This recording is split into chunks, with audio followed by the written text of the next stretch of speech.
Unseeded this robot, but showing a lot of potential. Powered by a 5-horsepower, 4-stroke petrol engine. Armoured in aluminium. It's armed with a petrol-driven chainsaw. It's armed with a double-headed axe, one side an executioner-style blade, and the other a piercing pickaxe point. It's armed with a 12-volt motor-powered axe that can inflict a lot of damage for its size. And just look at the pipes.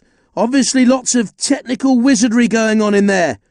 Or is it all illusion? If it can't win, maybe it'll just arrest the other robots for dangerous driving. Definitely in with a chance of surprising everyone, this robot, unseeded today. It's a super heavyweight category robot, powered by a 12-volt sealed lead-acid battery. Armoured in light aluminium, cost an absolute fortune to build this robot.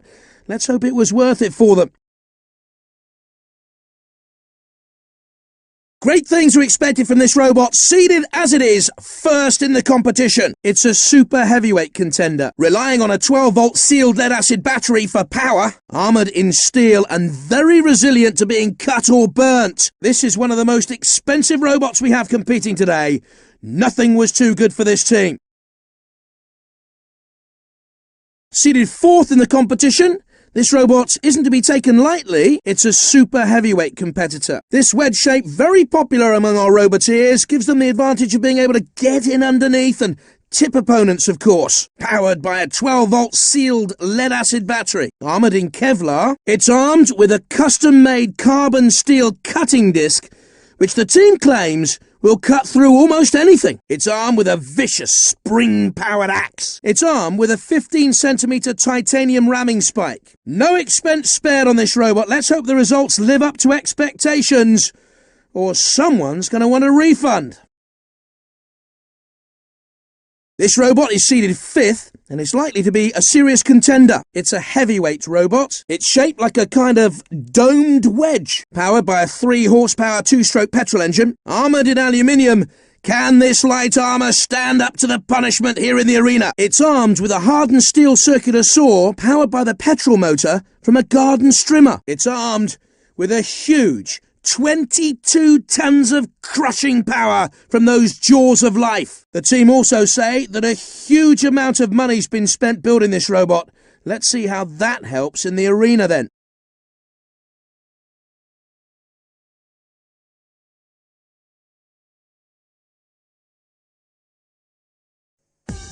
Be wary near the skylight, otherwise you might be dropping in on someone unexpectedly.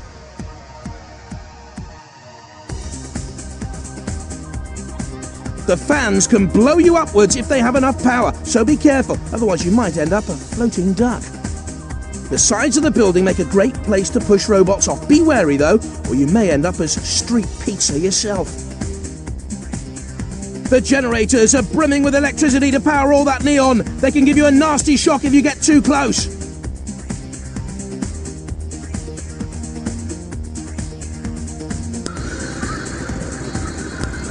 Three, 2, 1, activate! Mind the gap! Those fans can really pump out some wind. Easy to punch through that aluminium armour with enough aggression behind it. The aluminium armour, not much defence against this kind of attack. Can the aluminium armour stand up to this? The steel armour giving it some protection from the impact. Here it comes again, trying to impale with a spike. My word, there's bits of robot all over the arena. The heavy weapon crashing in and making mincemeat of this one. Tremendous force behind that charge. You can see the huge dents the impact made. The aluminium shell, very flimsy protection against this onslaught.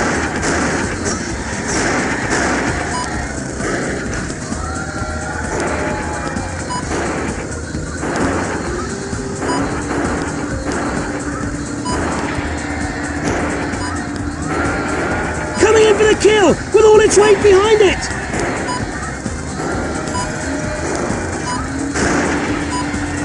Could be in trouble here. Sir Kay looks angry.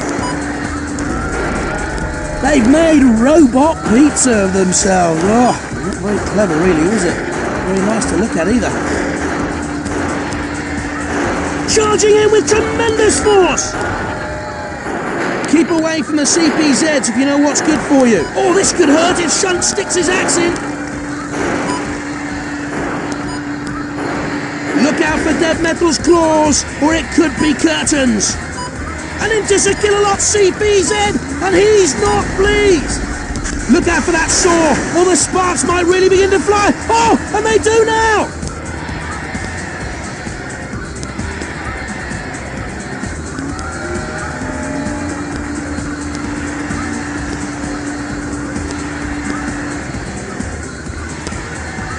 Cease!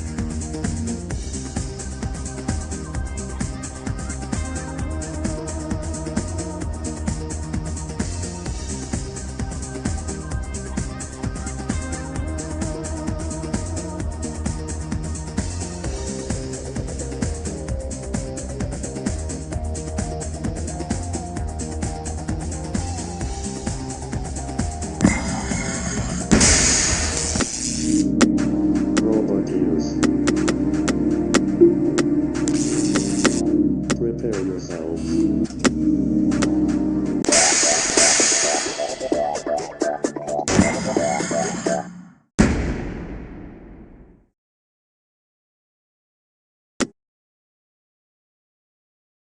Unseeded in this competition, but could have a few surprises up its sleeve. It's a heavyweight category robot. It's a wedge-shaped robot, a very popular shape, allowing them to drive in under other robots. Relying on a 12-volt sealed lead-acid battery for power, armoured in heavy steel. It's armed with a heavy swinging axe, which should do some damage. It's armed with a 3-pronged titanium spike, allowing it to ram and defend from 3 different angles. A relatively cheap robot, this one as well, showing you can still compete in Robot Wars on a budget.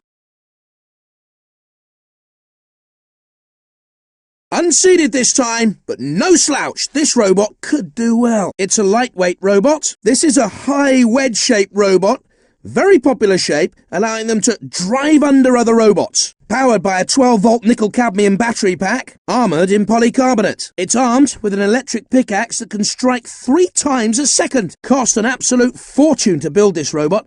Let's hope it was worth it for them. This robot isn't seeded, but is well fancied in the pits. Could be the dark horse of the tournament. It's a middleweight robot. This wedge shape, very popular among our roboteers, gives them the advantage of being able to get in underneath and tip opponents, of course. Powered by a 12-volt sealed lead-acid battery. Armoured in Kevlar, difficult to pierce this material. It's armed with a hydraulic piercing arm with almost 5 tons of downward force. This is one of the most expensive robots we have competing today.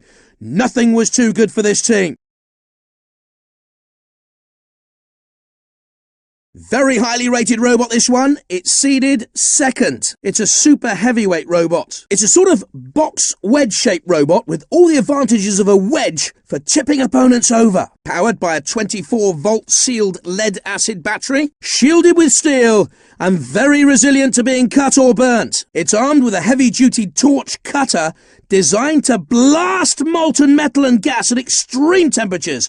Quite literally, the cutting edge of weapons technology. No expense spared on this robot. Let's hope the results live up to expectations, or someone's going to want a refund. Comes complete with flashing police lights, just for a bit of added intimidation. This robot, unseeded, but could do better than everyone expects today. It's a super heavyweight category robot.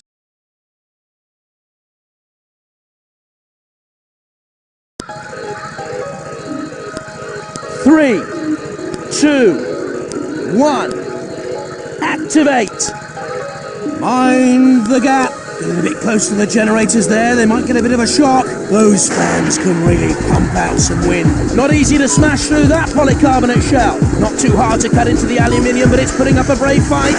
The steel taking the punishment well so far. I'm not sure how long the aluminium armour can hold up against this sort of impact. Tough steel armour, making it harder to cut into, of course. Chopping away! Can he get a good blow in? Layer of steel over the robot's body, deflecting some of the damage. They can't right themselves here. I'm afraid it's game over. Polycarbonate, not such good folks against cutting attacks.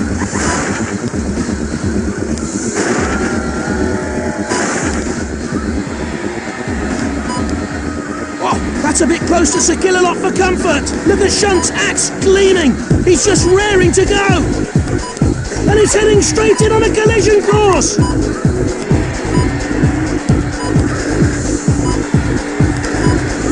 Could be in trouble here. Sir Kay looks angry. And Shunt sees his chance. Here he goes. In comes Dead Metal. And it could be time for the scrapyard. They've made robot pizza of themselves. Oh, not very clever really, was it? Not very nice to look at either.